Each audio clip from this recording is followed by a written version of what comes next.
It's a silent killer. Most of us see it in action every day. It comes disguised as sophistication, glamour, relaxation. Yet it claims 4 million lives every year.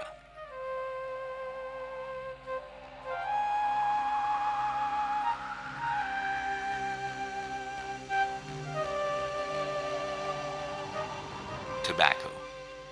Make no mistake, it kills.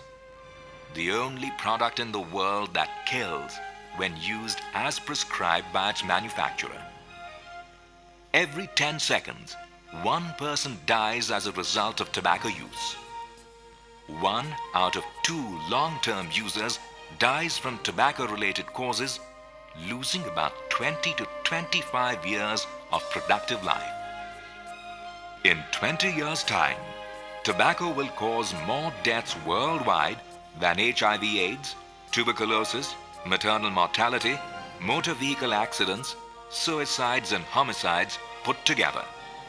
Surely, the worst man-made epidemic of the 21st century. Deaths not caused by a virus or a bacterium, but what the tobacco industry calls a lifestyle choice. Tobacco is not a choice of lifestyles. It is a choice between life and death. Tobacco is consumed in many different ways in countries of Southeast Asia, and it causes disease, death, and disability in even more ways. For example, nicotine, which is one of the toxic chemicals in tobacco, can injure blood vessels all over the body, resulting in heart attacks, paralytic strokes, gangrene of the legs, and aneurysmal swellings of the aorta.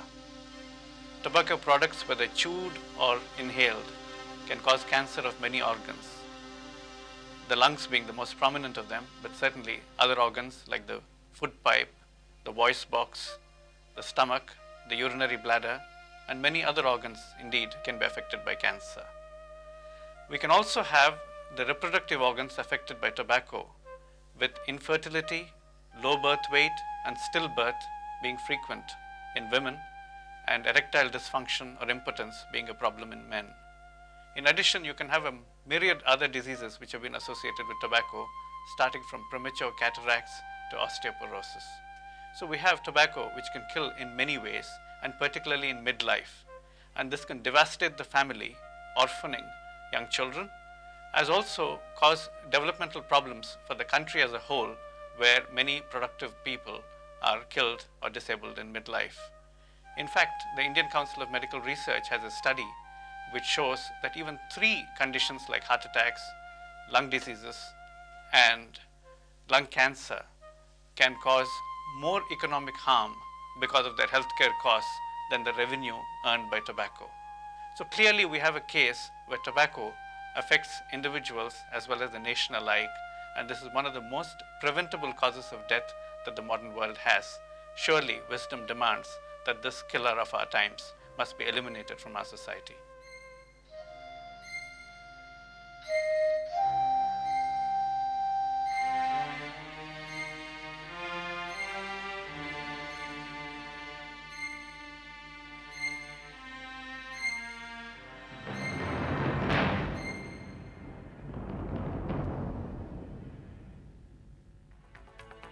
What you see here is not merely a man enjoying a smoke.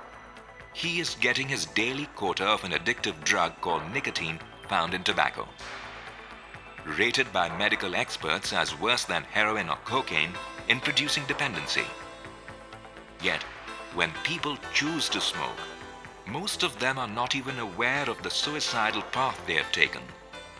The most disturbing trend is the shift of nicotine addiction to the developing countries.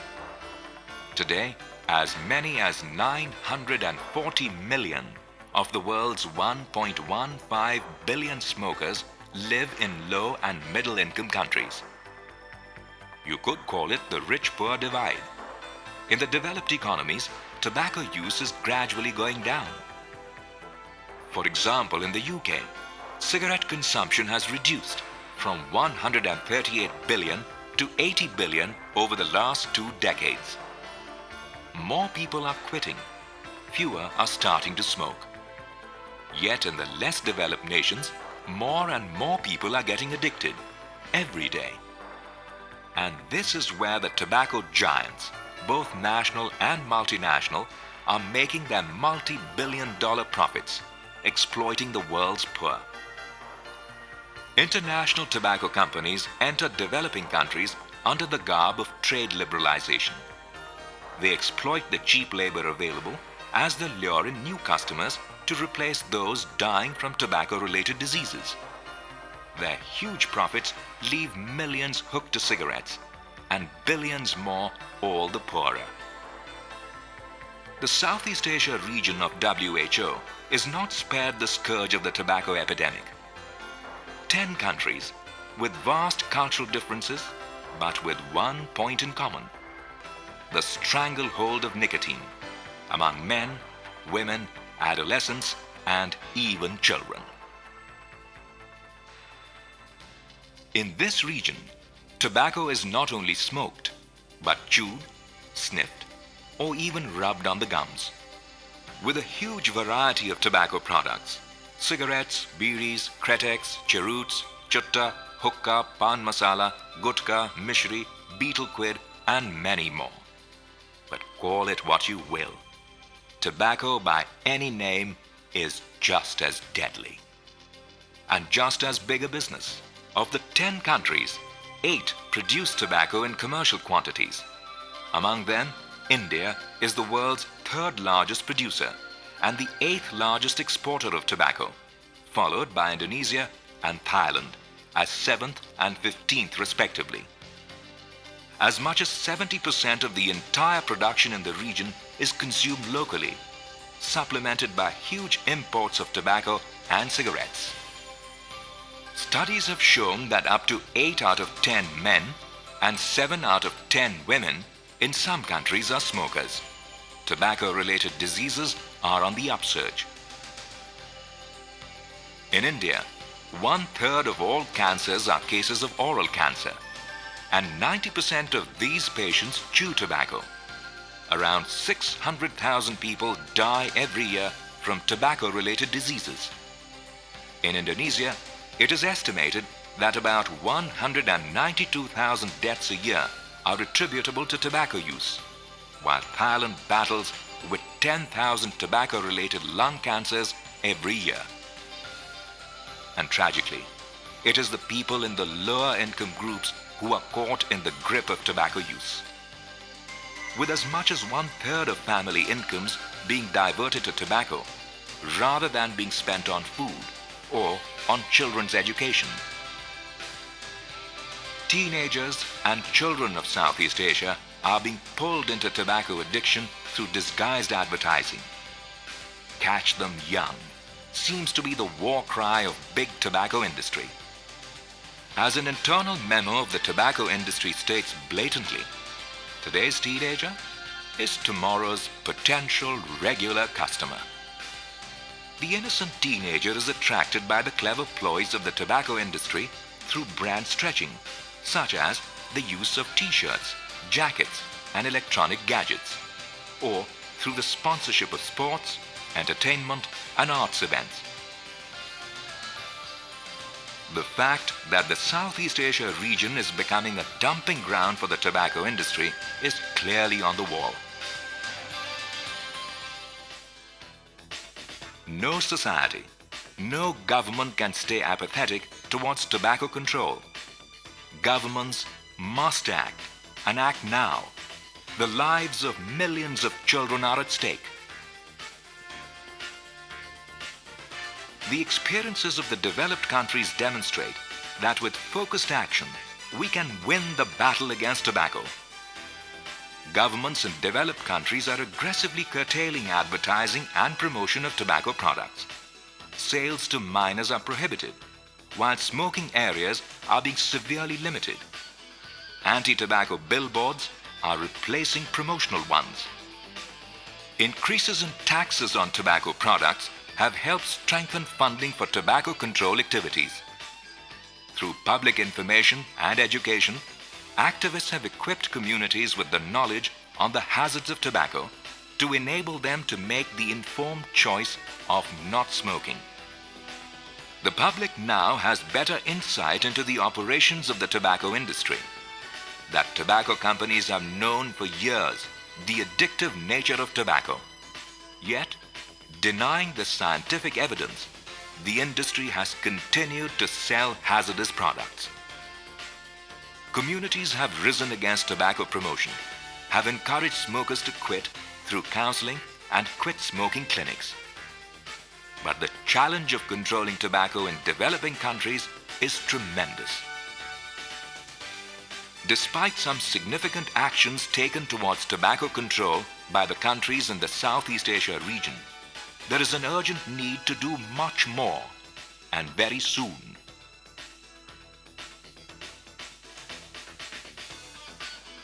Taxes on every kind of tobacco product must be raised to a minimum of 3/4 of the product price in order to make it less affordable. And the taxes must be raised every year to sustain the impact on consumption. A higher price tag induces some smokers to quit, others to cut down. It prevents people, especially teenagers, from starting the habit. It also discourages former smokers from taking up the habit again. Increasing taxes is the most cost-effective demand reduction tool for tobacco control. The tobacco lobby, to protect its profits, puts forward many arguments against the raising of taxes. They claim that higher prices lead to a fall in tobacco sales and consumption, and subsequently to permanent job losses in the country.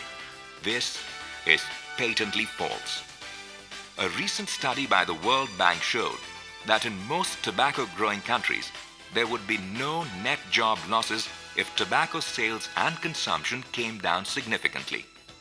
In fact, in most countries of Southeast Asia, more jobs would actually be created. The money that smokers once spent on tobacco would get channeled towards other goods and services. This would create other jobs, replacing those that may have been lost in the tobacco industry. The tobacco companies also say that government revenues will fall as a result of higher taxes. But the truth is that higher tobacco taxes actually bring in higher revenues. Revenues which could be used for health promotion interventions and improve health services.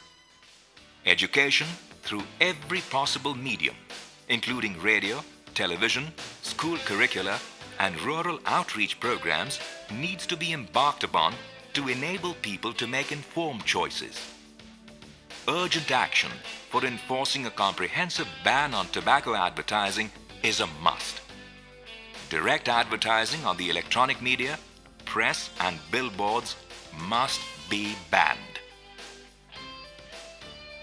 Promotion through brand stretching, sponsorship of sports, arts, entertainment, and community activities are dubious alibi for the good corporate image of tobacco companies. These have to be stopped and monitored effectively. A complete ban on advertising and promotion can bring down the demand for tobacco significantly. Such a comprehensive ban is a must. Non-smokers, particularly children, have the right to clean air. Smoking must be banned in public places such as in transport, educational and health institutions, restaurants, theaters, airports, and on national and international flights. Access to tobacco products by minors must be stringently restricted. Sales of tobacco products should not be allowed within 500 meters of places where children congregate. Vending machines should be banned. The legal age permissible for buying tobacco products should be increased to 20 years. Tobacco retailers should sell only in terms of 10s or 20s. To limit access, all retailers should be licensed. Packets should be plain with no logos or color. Health warnings should be in local languages and must be bold and strong and cover at least 1/3 of the packet surface. Disclosure of ingredients, including nicotine and tar, should be mandatory on all packages. To reduce deaths among current tobacco users, they need to be helped to give up the habit. Through quit smoking and counseling interventions and aggressive information campaigns along with community support. Cross-border smuggling must also be controlled strictly if other measures like the raising of taxes is to have the optimum impact. A tax stamp on each cigarette packet should be mandatory. Inter-country collaboration is necessary to curtail cross-border smuggling. Measures to reduce demand must necessarily be complemented by steps to reduce the supply of tobacco. Initiatives in countries like Bangladesh on crop substitution have demonstrated multiple benefits. In Bangladesh, not only are farmers earning 4 times their income from tobacco, the nutritional status of the communities has improved as the farmers sell the vegetables locally at affordable prices. Tobacco control is a battle against nicotine addiction, a battle that has to be won for the sake of millions of children.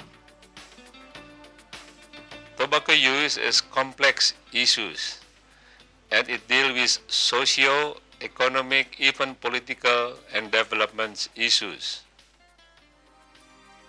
In Southeast Asia, we cannot afford to ignore the globalization and commercialization of the tobacco issue. Although actions for tobacco control so far in the region are heartening, a great deal remains to be done. Greater resolve and political commitment, newer and nationwide initiatives, powerful communication are needed. The experience of Thailand has shown that we can fight the tobacco lobby and protect our people, even in the face of threatened trade sanctions.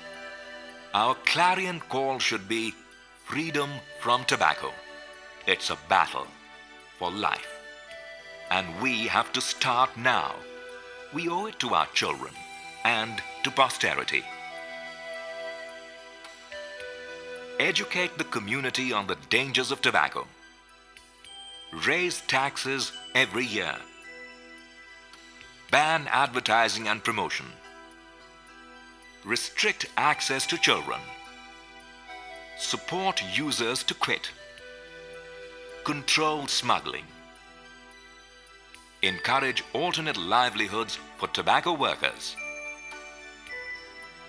Freedom from tobacco. Our vision for the new century.